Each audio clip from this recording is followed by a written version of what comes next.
ዛሬ የታዬ ደንደዓ ድሎች በሚል ርዕስ ላይ ለመነጋገር ነው የቀረብነው። ታዬ ደንደዓ በሰጠው ቃለ መጠይቆች መጀመሪያ በአፋን ኦሮሞ ከዛ በአማርኛ ከለቀቅን በኋላ በሆርን ኮንቨርሴሽን ላይ ሰፊ መነጋገሪያ ሆኖ እንደከረመ ይታወቃል።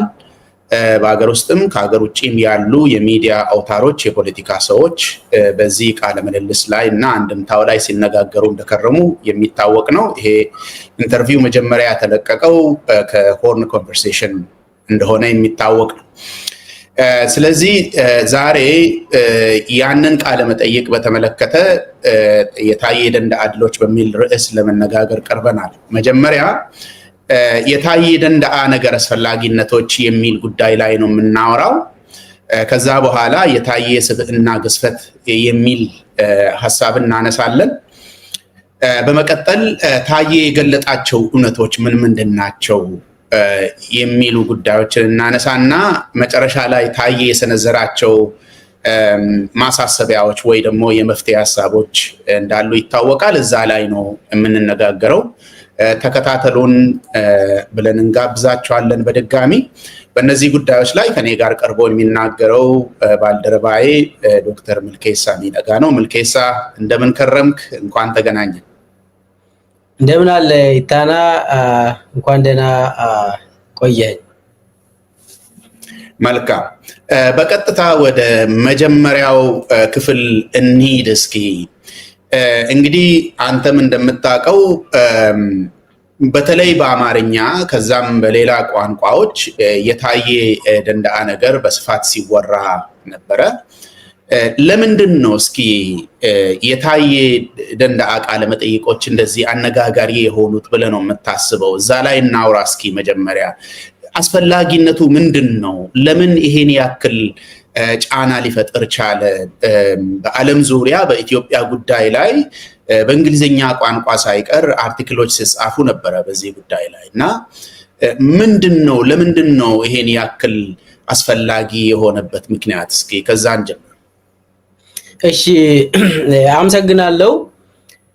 በመጀመሪያ ደረጃ ኢታና ጥሩ ቃለ መጠይቅ በማድረግ አንተም እንኳን ደስ አለ ለማለት እወዳለሁኝ። ለምን ይሄ በጣም ብዙ ኮሜንቶችን እያየው ነበር። እንደው አድናቂዎችም የአንተ አድናቂዎችም እንዳሉ ተመልክቻለሁ። ትልቅ ስራ ነው የተሰራ። በዚህም አንተን እውቅና መስጠት ያስፈልጋል ብዬ ነው። በሁለተኛ ደረጃ እና ዋነኛው የታዬ ንግግሮች ለምንድን ነው አስፈላጊ የሆኑት? መነጋገሪያ ሆኖ በጣም ብዙ ነገር እየፈጠረ ነው። ያ ለምንድን ነው አስፈላጊነቱ በሚለው ላይ አንደኛ ታዬ ምስክርነት ነው የሰጠን። የመጀመሪያ ደረጃ ምስክርነት ነው ታዬ የሰጠን። ፕራይመሪ ሶርስ የምንለው የሚያጠኑ ሰዎችም ስለ አብይ የሚያጠኑ ሰዎች ስለ አብይ እና የሱ ስርዓት ማወቅ የሚፈልጉ ሰዎች፣ ቡድኖች፣ አገሮች ከታዬ የበለጠ ሰው የለም። ስለዚህ አሁን ታዬ እንደ ታዬም አብይን እንደው አምኖ ያገለገለ ሰው የለም ብሎ እሱ ራሱ ተናግሯል። እኛም እናውቃለን። በነገራችን ላይ ታዬ ጓደኛዬ ነው። ብዙ ስሜም ጠቅሷል። በተወሰነ እንትን ታዬ የሱን ስብዕና በደንብ ጠንቅቄ አውቃለሁ። እና ታዬ እኔ ከስርዓቱ ስወጣ እሱ እዛ ቀርቶ ባመነበት ከአብይ ጋር ሲሰራ ቆይቶ በኋላ ላይ ነገርየው አስከፊ መሆኑን ሲረዳ በቀጥታ ከሰውየው ጋር መነጋገር ጀመረ እና በኢትዮጵያ ታሪክም እኔ አላቅም እንደው ሀገር መሪ ላይ እንደዚህ ጠንከር ያለ በደም የምትጫወት አረመኔን ብለው ጠቅላይ ሚኒስቴሩን እንደዛ ስል እኔ በኢትዮጵያ ደረጃ አላስታውስም፣ አልተማርኩም። የትኛው ሚኒስቴር ነው እንደዛ ምለው እኔ አላስታውስም። እና ታዬ የመጀመሪያ ደረጃ ምስክርነት ሲሰጥ እዛ ውስጥ ሆኖ አገር ውስጥ ሆኖ በጠላቶች እጅ ሆኖ ስንት ጊዜ ታስሮ ተለቆ በአብይም ታስሮ ተለቆ እንደምታሰርም እያወቀ ይሄንን ምስክርነት ሰጠ። ያለ ምንም ፍራቻ ነው የሰጠ። ስለዚህ አሁን መጀመሪያ ደረጃ ማየት ያለብን ታየ ከፍተኛ የመንግስት አመራር ሆኖ የተናገረውን ደገመ በኢንተርቪው። ይሄ ጠጣር እውነቶች ብሎ ሲጽፍ ነበር፣ በተከታታይ ፌስቡክ ላይ ሲጽፍ ነበር። እናውቀዋለን። እና ታየን አስሮ 1 አመት አብይ ራሱ አስሮ ከለቀቀው በኋላ የተጠበቀው ምንድነው? ታየ ፈርተው አፉን ዘግተው እኔ ልጆቼን ላሳድግ ብለው ይቀመጣል ተብሎ ነው የተገመተው። የታሰበው እንደዛ ነበር። ስርዓቱ እንደዛ ነው የሚያስበው። ብዙ የታሰሩ ሰዎች ከእስር ቤት እንደወጡ ከዛ በኋላ ምንም አይናገሩ፣ አፋቸውን ዘግተው እኔ ልጆቼን ላሳድግ ይላሉ። በፍራቻ ዓለም ነው። የአብይ አንዱ ትልቁ የስልጣን ምሰሶው በፍራቻ መግዛት ነው። ስለዚህ አሁን ታየ በጠላት እጅ ነው ስለ እውነት ተናገረ፣ ስለ ስርዓቱ ተናገረ። ስለዚህ የመጀመሪያ ደረጃ ምስክርነት ብለን ነው የምንወስደው። ለዛም ነው አንተ ቅድም እንዳነሳው ዲፕሎማቶች ወደ እንግሊዘኛ የለወጡ ስንቴም የጠየቁም ሰዎች አሉ። በዓለም አቀፍ ደረጃ ምንድነው እየተወራ ያለው ብሎ ሰው ከአውሮፓ ከአሜሪካ ለመረዳት ብዙ እኛን የጠየቁ ሰዎች አሉ። እና ሁሉም ብሔሮች ኢትዮጵያ ውስጥ ህዝቦች፣ በተለይ ጭቁን ህዝቦች፣ የአማራ ህዝብ፣ የትግራይ ህዝብ እናም ሌሎቹ ህዝቦች ከታየ አንደበት የሰሙት እውነታዎች አሉ። ይሄ ታየ በጠላት እጅ ሆኖ ነው ይሄንን የተናገረው። እንደኔ ከሀገር ሸሽተው አይደለም። በኋላ እናወራለን ስለ ጀግንነቱ።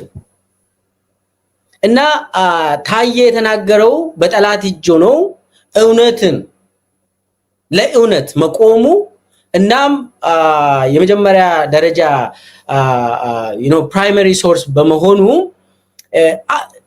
በተጨማሪም ተጨባጭ ነገር ነው ያወራው። ታየ ያወራቸው ነገሮች በተጨባጭ መሬት ላይ የምናየው ነገር ነው።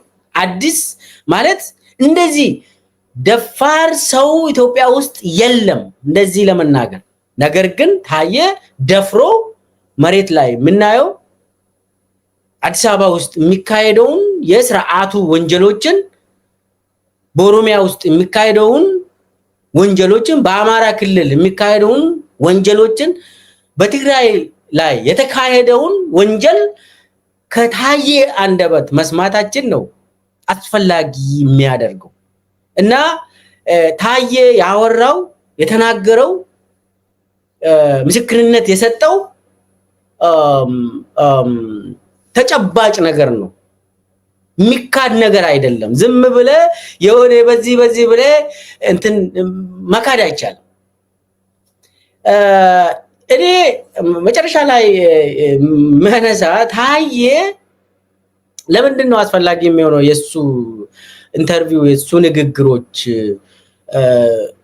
ለምለው ታየ እኮ ማንም ሰው መናገር ያቃተው እኔን ጭምር ድፍረት የለኝም፣ እንደዚህ አይነት አልተናገርኩም። በተለይ አማራ ክልል ላይ ሲካሄድ የነበረው ብዙ ሰምተናል። የአደባባይ ምስጢሮች ናቸው እኮ። በኦሮሚያ አመራር ደረጃ እኔ አመራር ነበርኩኝ ከነ ሽመልስ አብዲሳ ጋር ከነ ፍቃዱ ተሰማ ጋር ከነ አወሉ አብዲ ጋር ለተወሰነ ጊዜ ለ2 አመት ሰርቻለሁ። ነገር ግን አፌን ሞልቼ እንደዚህ ደፍሬ በአመራሩ ደረጃ የአደባባይ ምስጢር የሆነውን እውነታ እንደዚህ አላወራውም ግን ነገር ግን አውቀዋል። ታየ ግን ፍርጥርጡን አወጣ። ምስጢር ሆኖ እንዳይቀር ብሎ ልሞት ሁሉ ይችላል ግን መናገር አለብኝ ብሎ እኔ አላጠፋ ነው አለ። ምስጢር ሆኖ እንዳይቀር ለምን አፉን አውጥቶ እንደዚህ አማራ አላጠፋ ነው ብሎ እንደዚህ ነገረ? አዎ እያፈረስኩ ነው አለ። እንግዲህ ሰምተናል። ይሄው ይሄ በቀጥታ ለታየም የተነገረ ጉዳይ ነው። እኛም የሰማነው ነገር አለ። የአማራ ጉዳይ የጠላት ጉዳይ ተደርጎ በኦሮሚያ ብልጽግና አካባቢ ያለው እንትን የአደባባይ ምስጢር ነው። ምን ሽመልስ ወጥቶ በሰበሩን ቦታ ሰበርናቸው ምለው እኮ ዝም ብሎ አይደለም።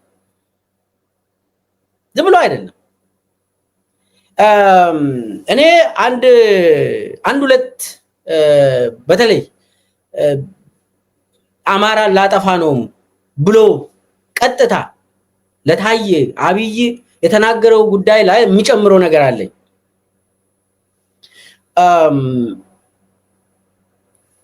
እንትን ኦዲፒ ሲፈርስ ብልጽግና ሲቋቋም እኔ እምቢ ያልኩት ምክንያት ነበረኝ። ብዙ ሰው እምቢ አላለም። እኔ ለማ መገርሳ እና የተወሰኑ ሰዎች እምቢ ብለናል። እኛን ለማሳመን ያቀረቡት ምክንያቶች ውስጥ አንዱ ምን መሰለ?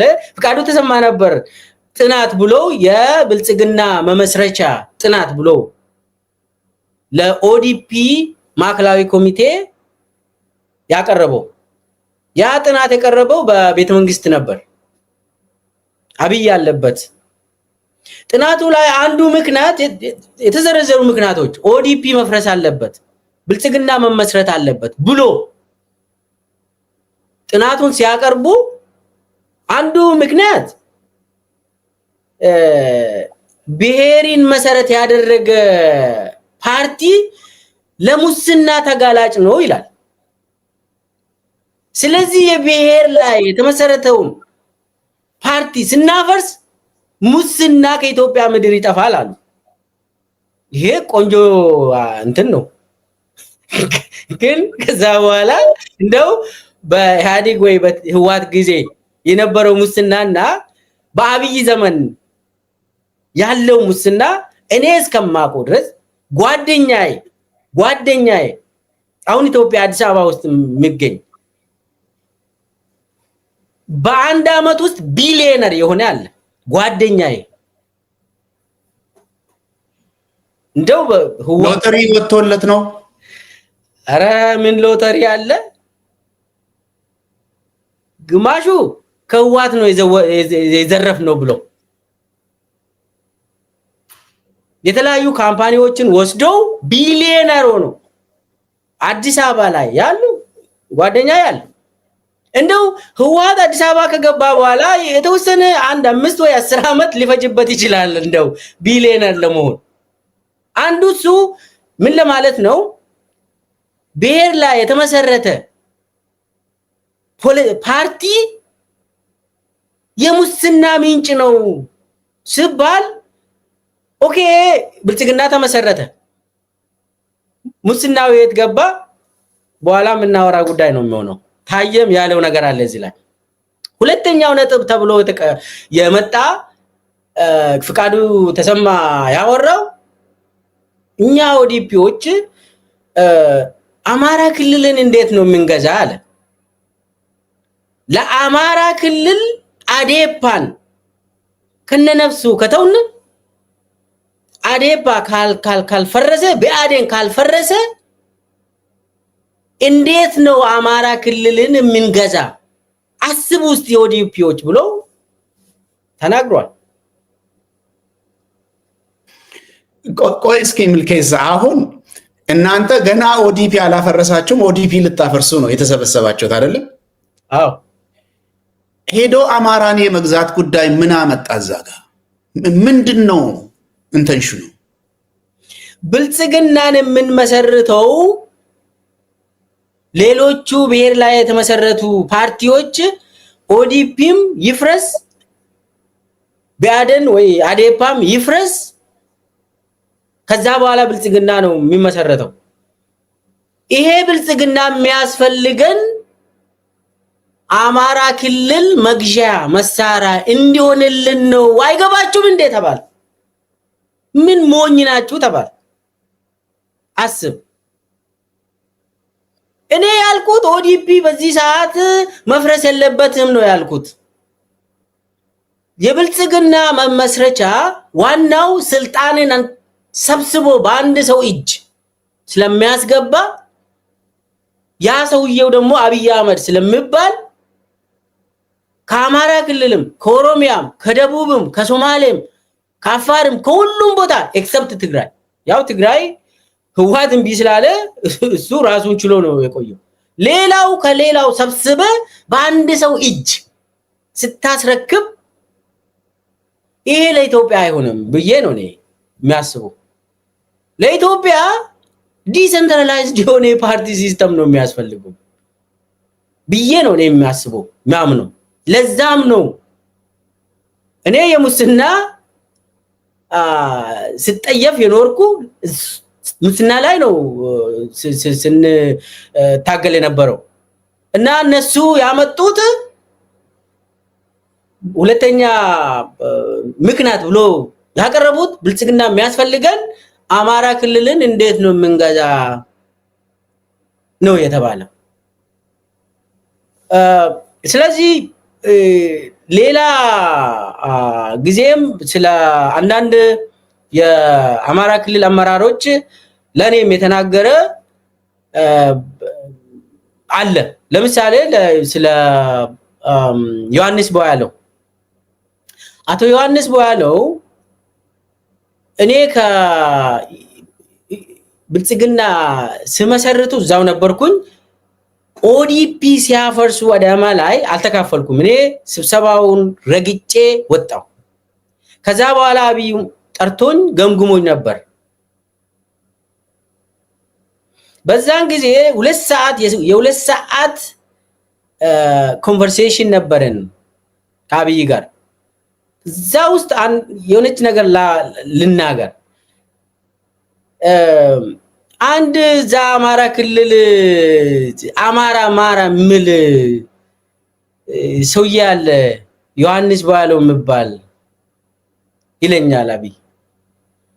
እሱን አሳየዋለሁ አለኝ። አንተ ኦዲፒ መፍረስ የለበትም ትላለህ፣ እሱ ደግሞ እዛ አማራ ይላል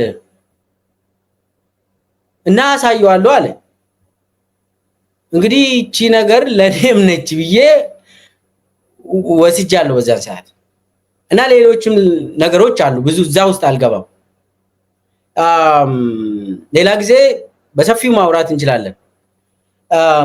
ስለዚህ አሁን ማለት የፈለኩት ታዬ ደንደዓ ያየውን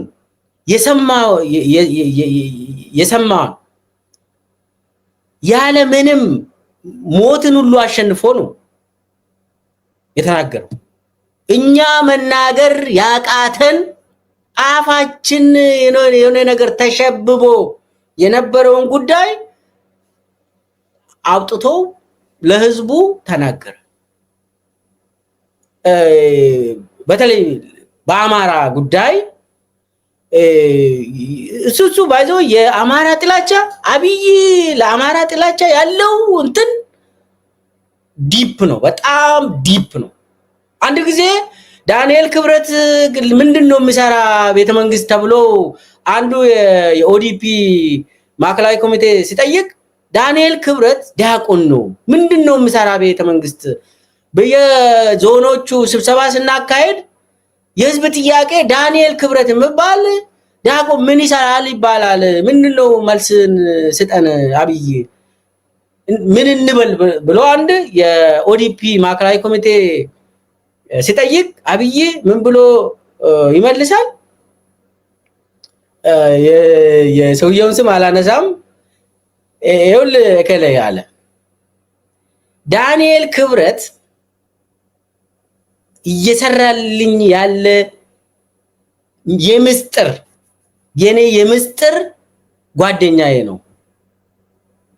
እኔ ከዳንኤል ክብረትና ከ55ቱ የኦዲፒ ማዕከላዊ ኮሚቴ አንዱ ምረጥ ከተባልኩኝ ዳንኤልን ነው የምመርጠው አለ።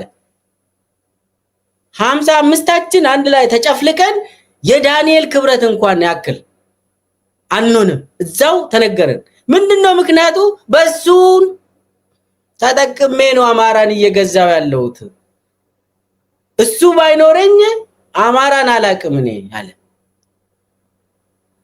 እሱ የሚሰጠኝ እሱ የሚረዳኝ ያክል ማንም ሰው 55ታችሁ ዋጋ የላችሁ ማለት ምን መልስ ነው የምትሰጠው?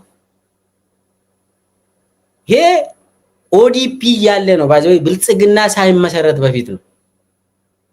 ዳንኤል ክብረት ለጠቅላይ ሚኒስቴር ምን እንደሚሰራ ብዙ ነገሮችን ብናነሳ አልቅም። እና ዶክተር አምባቸውም ሲገደሉ የኦዲፒ ጽህፈት ቤት ሰብስቦን አማራዎች ተፋጁ ተባለ። ያንን ዶክመንት አዳነች ነች ያቀረበችው። አማራዎች እርስ በርስ ተገዳደሉ፣ ወሎዎች ጎንደርን ገደሉ፣ ተጠቃሚው ደግሞ ጎጃሜዎች ሆኑ ተባለ። በዚህ ይሄንን ወስዳችሁ ፌስቡክ ላይ ሚዲያ ላይ ለህዝቡም ኮሙኒኬት መደረግ ያለበት ወሎዎች ጎንደርን ገደሉ፣ ተጠቃሚው ደግሞ ጎጃም ተባለ። ይሄ ቋንቋ ኢንፎርማሊ የሚነገር ነው ወይስ የፓርቲ ቋንቋ ነው? ምልኬሳ ፎርማሊ የሚነገር ቋንቋ ነው ወይ? ይሄ ምንድነው? ቤት የብልጽግና አሚን የኦሮሚያ ኦዴድ ወይ ደግሞ ኦዲፒ ጽፈት ቤት አካባቢ ፎርማል ነው። በአመራሩ ደረጃም ፎርማል ነው። እንዲሁ በግላጭ የሚነገር ማለት ነው። አዎ። እና ስለ ሚዲያ ሰራዊት ባለፈው አውርተን ነበር። ኮሙኒኬት ሲደረግ እንደዚህ ተደርጎ እርስ በርስ ተጫረሱ እንደ በደስታ እንደዛ ነው የተነገረን። እኔ በዛን ጊዜ ካቢኔ አባል ነኝ፣ የኦሮሚያ ካቢኔ አባል ነኝ። እኔ እንደዛ ብዬ አልጻፍኩም አይባልም። እና ምን ለማለት ነው? ታየ ያወቀውን የሰማውን እውነታ የህዝቦቹን እውነታ እዛው እንደሚገደል ወይ ደግሞ እንደሚታሰር እያወቀ ነው የተናገረው። አፉ አልተሸበበም። ለዛም ነው ታየ ደንደአ የሁሉም ህዝቦች ልጅ ነው። እውነታውን ተናገረ። ለዛም ነው አስፈላጊ ነው የሱ ንግግር ብዬ ማምነው። ሌሎችም ነገሮች በኋላ እንመጣበታለን። ይታነ መልካም አመሰግናለሁ ሚልኬሳ። በተለይ አሁን መጨረሻ ላይ ያነሳሃቸው ጉዳዮች ይመስለኛል ሌላ ጊዜ ሰፋ አድርገን ፕሮግራም ልንሰራበት እንችላለን።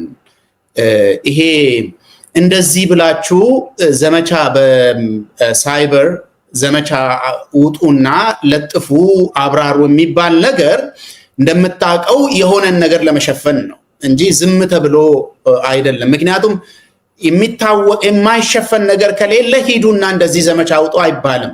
የሚሸፈን ነገር ሲኖር ነውና ያለንን አንዳንድ መረጃዎችን አሰባስበን የአብይ ግድያዎችን አንድ ቀን ተመልሰን መስራት እንችላለን ይመስለኛል። አድማጮቻችንም በዚህ ቢጠብቁን።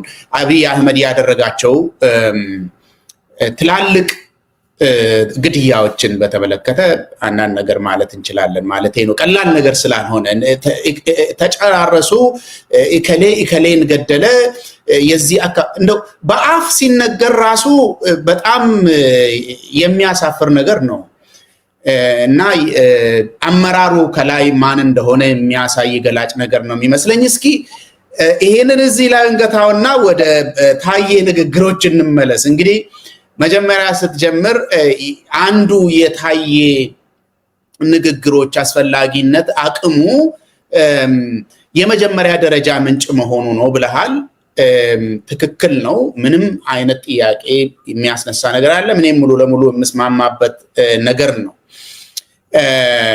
ለዚህም ነው ሰው ከዓለም ዙሪያ ይሄንን ዋጋ ሰጥቶት የሚታወቀውንም የማይታወቀውንም ከዚህ በፊት የሚታወቁ መረጃዎችን ሲናገር የማይታወቁትንም ጨምሮ ሲናገር ሰው በጣም በከፍተኛ ትኩረት ያየው አንዱ ምክንያት ይሄ ነው የሚመስለኝ።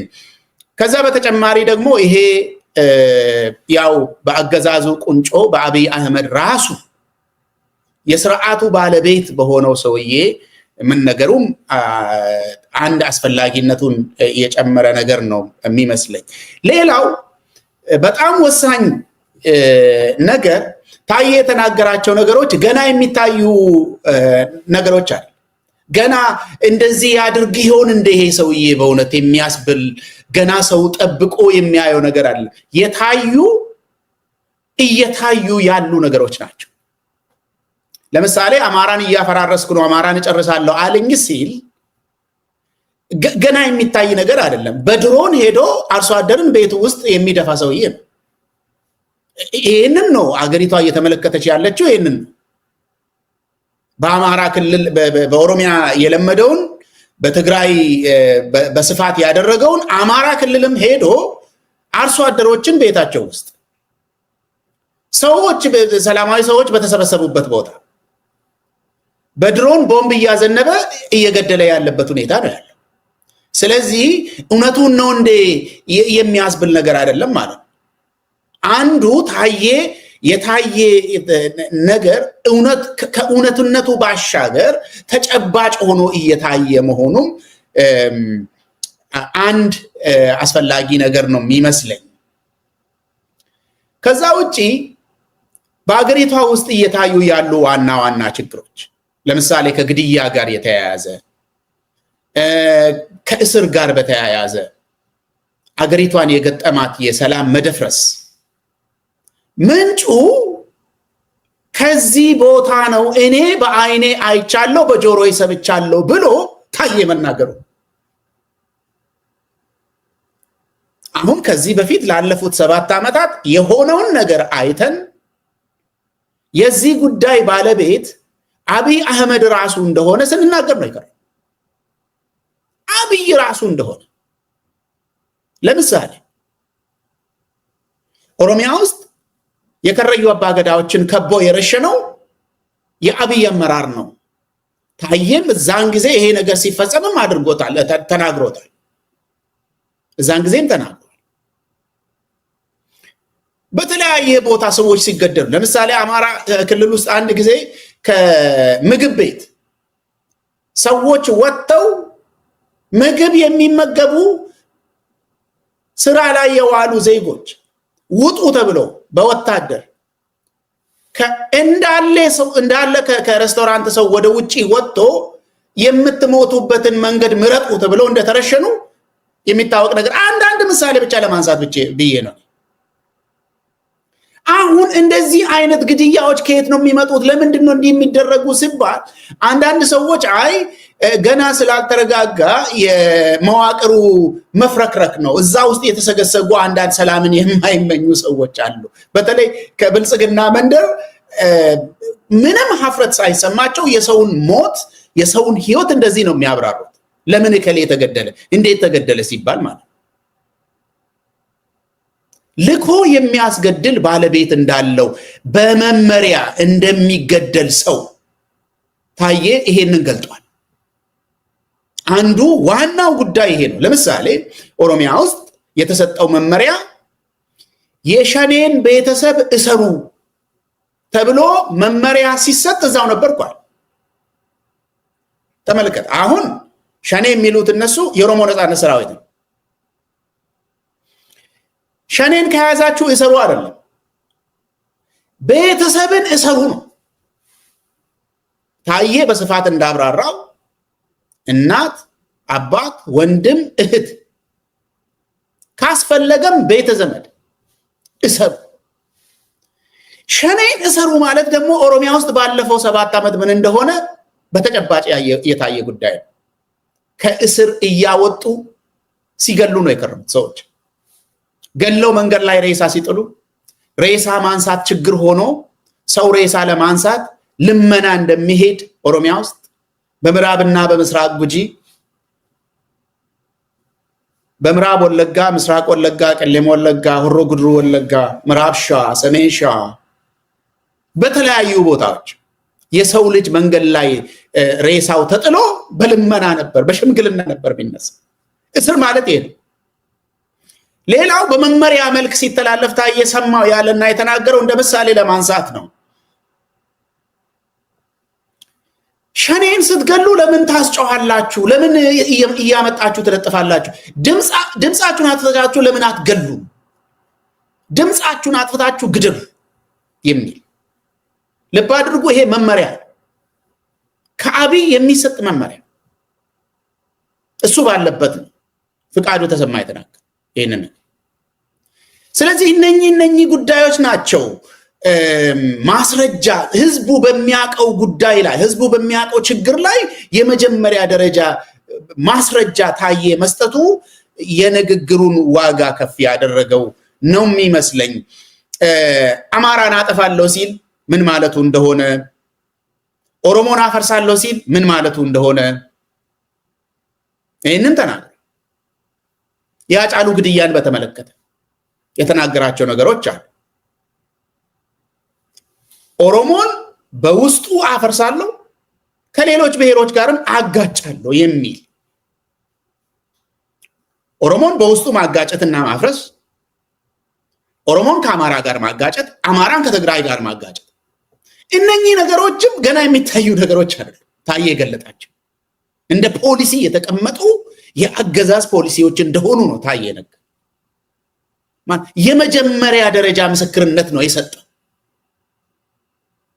ለምን በትግራይና በአማራ ክልል መካከል በጦርነቱ ጊዜ የተፈጠሩ ችግሮች ለምን እንዳልተፈቱ ይሄ ነው የሚያሳይ። የአብይ መጫወቻ ካርድ እንደሆነ የሰው ህይወት፣ የአካባቢ ጉዳይ፣ የማንነት የባለቤትነት ጉዳይ የአብይ የፖለቲካ ካርድ እንደሆነና በመመሪያ እንደሚያስፈጽም